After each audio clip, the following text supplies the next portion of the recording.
Welcome to 9 Mile Road, the official podcast of the Grand Lodge of Virginia, Ancient, Free, and Accepted Masons. I'm your host, Worshipful Jason Himsey. Each week, we sit down with lodge leaders, scholars, and community guests to explore Masonic history, leadership, lodge best practices, and issues that matter to Masons, and to curious listeners beyond the craft. Whether you're a brother, a family member, or simply interested in what Freemasonry stands for, you're welcome here. Now, let's begin. Hello, I'm Worshipful Jason Himsey, and today we will be discussing how and why to start a Masonic youth program. With me are Worshipful Joe Grist and Right Worshipful Tom Varner. Hello, gentlemen. Good evening. Good evening, Jason.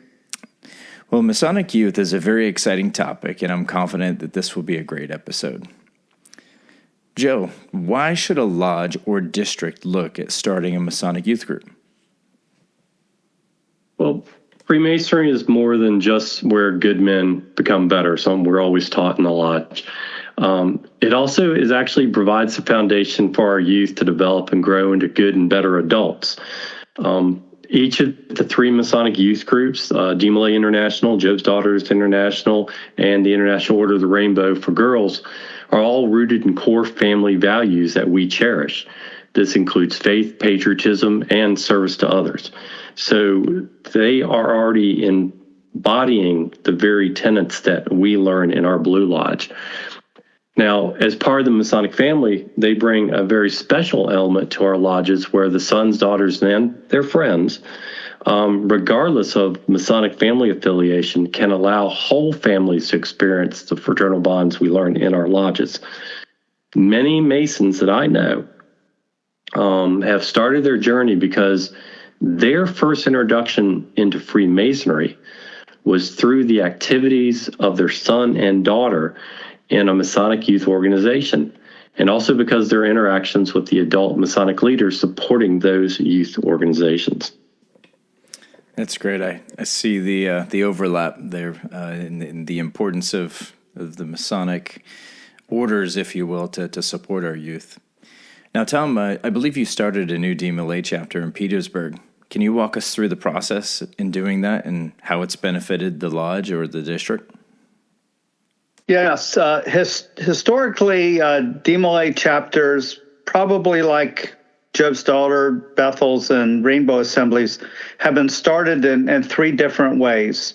You either have a senior member or an older member of the organization that moves to a new place and said they want to start DeMolay, or you have a father or a Mason who has a son of DeMolay age say, I want to start DeMolay, or you have people in one community see DeMolay in another community say, we want to have that here. So in my case, in Petersburg, I moved to Petersburg 11 years ago, and I had had not been any DeMolay here in over 50 years. And I wanted to start a DeMolay chapter, and it turns out that there was a 12-year-old boy here who was a son of a Job's daughter, who actually this year is the Royal Grand Matron of the Amaranth, and she wanted her son in DeMolay. Her older son had also been a DeMolay, and so she wanted a 12-year-old to join. So in general, when you want to start a DeMolay chapter, you need to have at least one really committed adult, preferably two, so that they can support each other, and a boy of DeMolay age. And that's what we started with. We started with me and one boy and named Billy Erner and his parents. And we built on that. He had friends, and I went to the Masonic Lodge. I got three other Masons who had DeMolay age sons or grandsons. We all joined together and decided we were going to start a DeMolay chapter. And the first year, we only had 4 boys, and I was the only advisor. And we kept having weekly activities. We built on that. They brought their friends. We raised money. 6 years later, we had the best DeMolay chapter in the state of Virginia, 2 years running. And that's how we built it up. We built it up slowly, and we affiliated with the chapter in Richmond, West Hampton chapter. But since we had me and the other parents and the Masons, we started having our own activities, and we made it work. And that's what's really needed, is you have to have probably either a senior DeMolay or a Masonic father who says, I'm going to make this happen.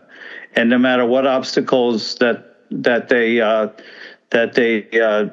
encountered, they will see it through. And that's what we did. And in the first year, most of the time there were just 4 boys and me and some parents sitting around a table talking about what we were going to do next. And how has it benefited our district? 8 of those boys that we brought into DeMolay have joined Masonry. Some of them are line officers in the lodge. Some are learning the ritual work and doing lectures. One became a life membership in perpetuity member at age 18. And so we have built up Masonry in the Petersburg area also, and we've become a focal point for DeMolay, and that's how we did it. So when people come to me and say, how do I start a DeMolay chapter? I say, find a Mason who has DeMolay age sons, get him registered as an advisor, and get his son in DeMolay as soon as he can, and then just start having activities. That's great information. I appreciate it. I can tell you, I myself was not a DeMolay, but I attended an initiation, and I was blown away at just the sheer talent of all of the young men that were part of that whole process. It really, I hate to say it, but it made the lodge step up its game because the ritual, for a younger person to grasp just the depth of those degrees is just amazing. I would say rival those of all 3 degrees in the Blue Lodge. Just their capacity to get into it and the gusto with which they did it, and just the level of memorization that was required, and the fact that they did it. These are high school age kids, middle school age kids, and just blew me away. So I appreciate everything that you all are doing for that world. But hey, on to the next question. So Joe, how has working with Rainbow Girls benefited you? One of my favorite things to do, sometimes people think this is a little cruel. One of my favorite things to do, though, is to have someone who really doesn't know me come up and ask if I have any children. At which time I usually respond by, yes, I do. I have over 100 daughters. And I'll let that set in for about 5 seconds because they don't know what to say next. And then I tell them about Rainbow or use it as a segue. So I have some fun with it. But I was introduced to Rainbow through Hampton Assembly number 2 at my mother lodge, Monitor 197 in Hampton. And those girls just drew me in through their kindness, their hard work, the charitable fundraisers they were doing, the commitment to the community service projects they were doing, the ritual work, as you were just commenting about, even them, the ritual work was outstanding. They drew me in. They drew in my wife, Kelly, as well. They actually became kind of a missing family component for us. And we definitely, over time, as many know, we've dedicated a lot of our life to working with those youth at Rainbow. There's also something very special to me about getting to be called Dad Joe, which is a very common thing with our Masonic youth, how they address the adults, both their own parents and also the adults that are participating. It's a level of respect, but it's definitely a badge of honor to have as well, to have the youth come up and call you that. Now I'm being called that by hundreds of current and majority members of Rainbow, both here in Virginia and other jurisdictions. So that's a lot of fun for me. Or, as my wife will tell you, Dad Sucker. knowing I do pretty much about anything for the girls, from bake brownies to dress up in a bear costume so a wildlife biologist can snare me and shoot me with a dart. And that's a true story. There's a video to prove it. They loved every minute of it, though. But then again, I can say this, just as much as I do anything with those girls will do anything for their Masonic family. When I went through both bouts of cancer, but especially my second bout of cancer, which was really serious, I went through some pretty tough days, weeks, and months. But those girls, they kept me motivated. They were reaching out to me almost daily. I was getting cards. I was getting visits. I was getting videos from them. And they would do that about anybody in their Masonic family and look out for them. I know a lot that they've reached out to do that type of support. So these kids are just, they're wonderful to get to work with. It's a real benefit in life. I now have the privilege of getting to know the daughters of past Rainbow Girls who are now moms. And so, I don't know how where that's going to lead, but I guess next thing is I'm going to be called Grandpa Joe the way things are going. That's pretty neat. All right. Tom, what do you see as the biggest challenge in starting a Masonic youth program? The biggest challenge we always face is getting enough qualified adults to work with the youth. I think that any community, any size community of a few thousand people or more can have Masonic youth. You'd then be limited by how big the chapter, the Bethel, or the assembly can be, but I think they all can support it. At one time, and I can just speak to Virginia de Malay, I guess, and Job's Daughters. Virginia de Malay had chapters all the way from Chincoteague to Winchester to Big Stone Gap, Danville. Practically every town in the state that has 5,000 or more people has had de Malay at some point. We've had nearly 100 chapters at one point or another, and I think Job's Daughters had at least 80 Bethels. And so people ask me all the time, how do I start de Malay? How do I get my son in de Malay? And I say, register as an advisor. Find a chapter to affiliate with, and get another man to qualify and build from there. I think the model, at least for de Malay, is the Shrine Club. There are only 4 shrines in the state, and yet we have shrine members in practically every community of the state. And some of them live 200 miles from the nearest shrine temple, but they're a member of the local club. And that is what I think, at least with de Malay, is the way to build it. And Jason, I term it the parable of the sower.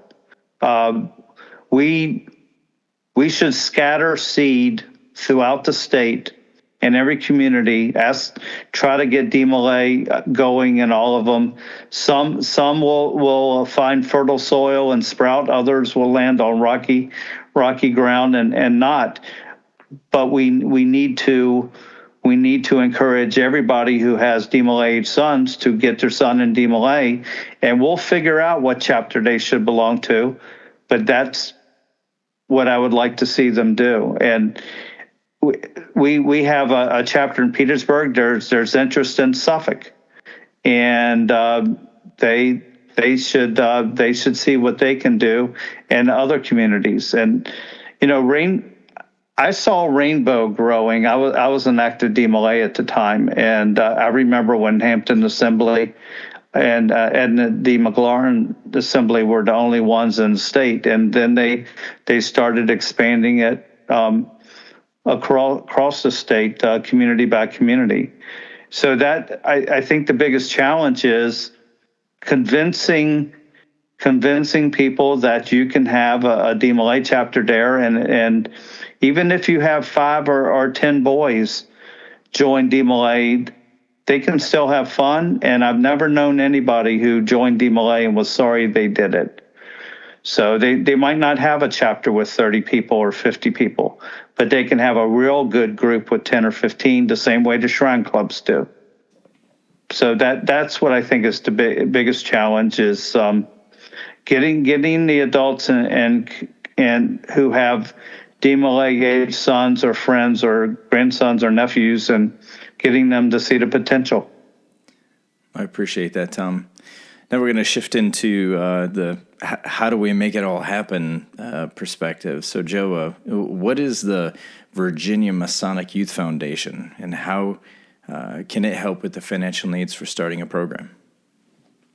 Sure. So the Virginia Masonic Youth Foundation, as we know, is actually still in its infancy as an organization. It has great potential. But it's only been around now the last couple of years, and it's growing. And of course, there's been a lot of fundraisers directed from Grand Lodge toward the foundation to build up the funds.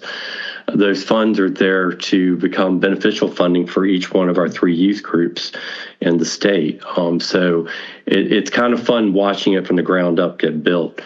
So, but it is a grant program. And that's I find in talking with lodges about the different things facing the youth and all, and they don't understand what the foundation really is yet because it's so new, and it is a grant program. It's a good grant program. It does have certain rules and limitations in place for the funds. They're not just going to hand out all the money they collected. There's got to be rules in place to sustain the foundation's funds, but I can point to some very specific areas that the foundation is already making some beneficial contributions. And that's in providing funds for promotional materials for the youth groups, be it trifold boards, display boards, some things that can be used at conferences, at public events. As the one thing our youth groups can do that maybe we can't as lodges do as easily is we can go out into the community in the youth group and promote and ask about membership. They'll ask to be one question. Well, that doesn't apply to our youth groups. So they sometimes can be some of the best advocates for us and bringing people in and show up what the Masonic family looks like through them. So the foundation is helping promote that. So there's promotional materials they can get through the grant from there. We've gotten just recently a few things I know through Rainbow's provided. Actually, the Committee on Youth has benefited from a grant just recently. So we're going to put some things together ourselves to be able to highlight all 3 youth groups out in the area. But the other thing it does, and probably the biggest thing it does, whereas Tom and I are talking about new programs, assemblies, Bethels, chapters. One of the other problems other than having people is money, because to start up some of these, it does take a little bit of funds to get the paraphernalia you may need, the ritual books, get everyone kind of outfitted with what they need, be it the robes for Job's daughters or Rainbow, some of the paraphernalia for the bow. So it's able to provide the foundational funding to start a new youth group. And it is taking the burden off the sponsoring bodies, off the adult leaders, and off the families in their ability to start one.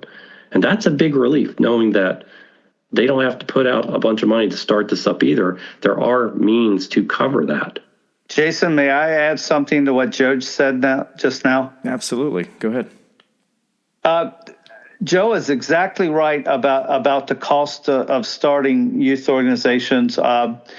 We in Petersburg actually went and raided the upper floor of the Scottish Rite Temple because there had been some discontinued DMLA chapters that had stuff that we went and got.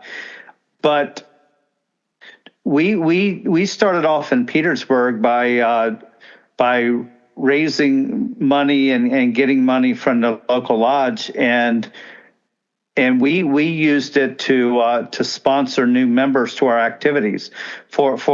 We still do that. If we would go karting, or we would go play mini golf, or we would take prospective members to King's Dominion or Busch Gardens. We took them for free, or we took them paintballing or something, and so we would spend $40 or $50 on a candidate to show him a good time and let him meet the other people. And so we use that money as investment, and that is expensive, to sponsor boys. We would usually spend $25 to $50 on each prospect to in our activities. And so that was a cost that we had to get from somewhere, and we had fundraising, and we were lucky, and that the local lodges would contribute too. But that's the sort of thing that the Youth Foundation that we would be looking for in terms of grants. I think to start a new DMLA chapter is probably somewhere between $500 and $1,000.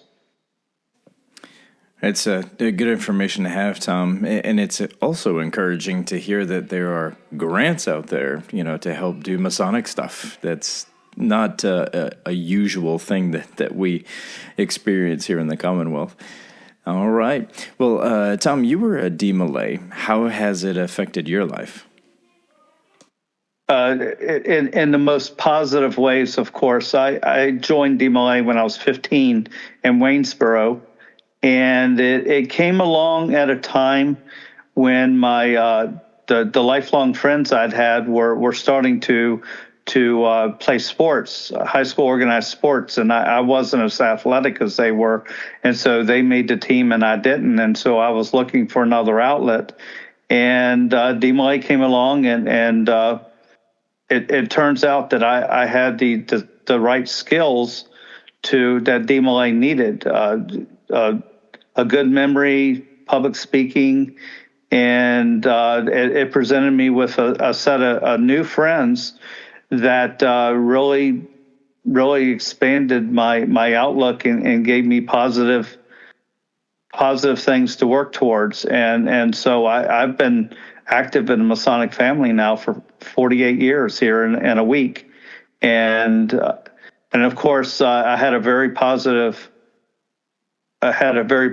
impression of Masonry, and so as soon as I turned 21, I joined, and so I'm a lifelong member of the Masonic family since I was 15, and I've made friends all over the state that I'm very close to, and so it's something that's really impacted me in a positive way, and I've never known anybody who was sorry they joined DMLA, and for me, it's always been a life-changing experience.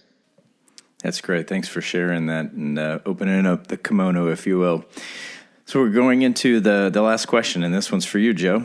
Who should our listeners reach out to if they want to start a Masonic youth group or inquire about membership for a son or daughter, grandchild, or family friend? Well, there's definitely various ways to reach out to the youth groups. You could do it through one of their events they advertise. They do both have private events, but also open events, fundraising events for public and for the Masonic family. So that's one way. Their websites have a lot of information on who to contact. Each one of the 3 Masonic youth groups in our state do have websites. They have active social media pages for all 3 as well. But we always advise, regardless, is to work directly through the adult leaders. Sometimes some people tend just to go right to the youth and talk to them directly, which they're the best advocates. But when it comes to wanting to actually get in and go through the process and everything, you need to talk to the adult leaders. Also, anyone can reach out to the Grand Lodge's Committee on Youth, either myself or any of the members of the committee. We're here to assist the brethren. So if there's someone that has interest in either they're looking for a Masonic youth program, they have a son, daughter, nephew, niece, friend that wants to get a kid into one of the Masonic youth groups, or they're actually interested maybe volunteer with one of the Masonic youth groups, we can help make that connection.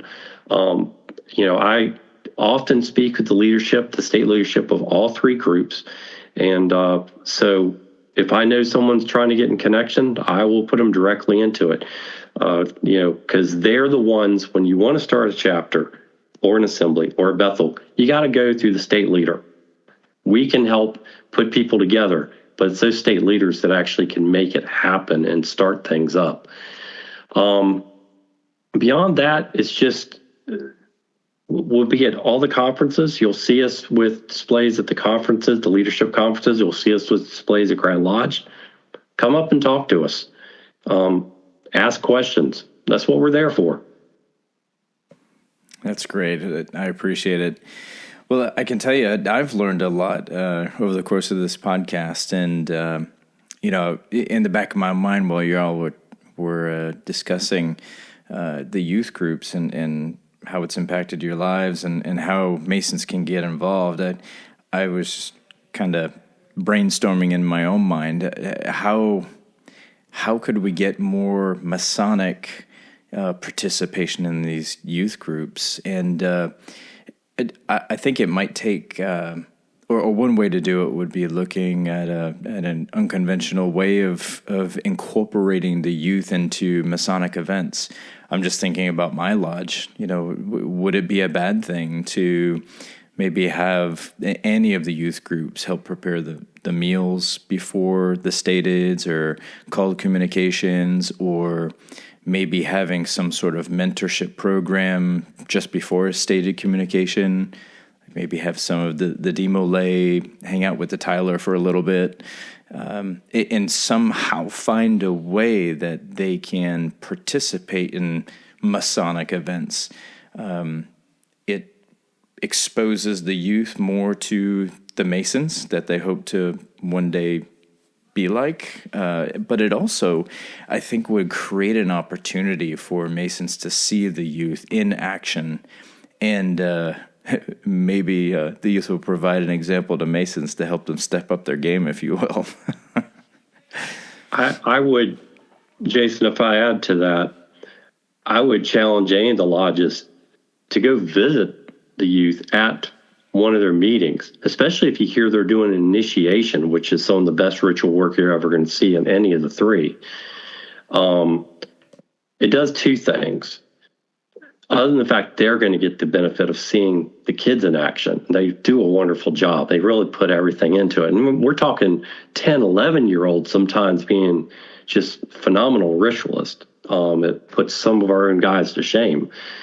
But by being on the sidelines, it actually helps the kids, because the ones you see that go to Grand Lodge to speak on Saturday morning, representing each one of the three youth groups, and here they are talking to hundreds and hundreds of Masons in front of them, they're not intimidated at all. One of the reasons they're not intimidated is because those who have showed up on the sidelines at the local chapters, local assembly, local Bethel, and they honed the skills running the meetings in front of all these other people. So going and visiting, seeing their ritual work, and being on the sidelines means as much to these kids as having them come out to a program for a fundraiser or anything. That means just as much to them, having us show up at their event as much as having them come to us. Great. Well, thank you, both of you, for joining today and discussing Masonic youth, and which is Freemasonry's future. All right, gentlemen, you have a great rest of your evening. All right, thank you. Thank you for joining us on this episode of 9 Mile Road, the official podcast of the Grand Lodge of Virginia, Ancient, Free, and Accepted Masons.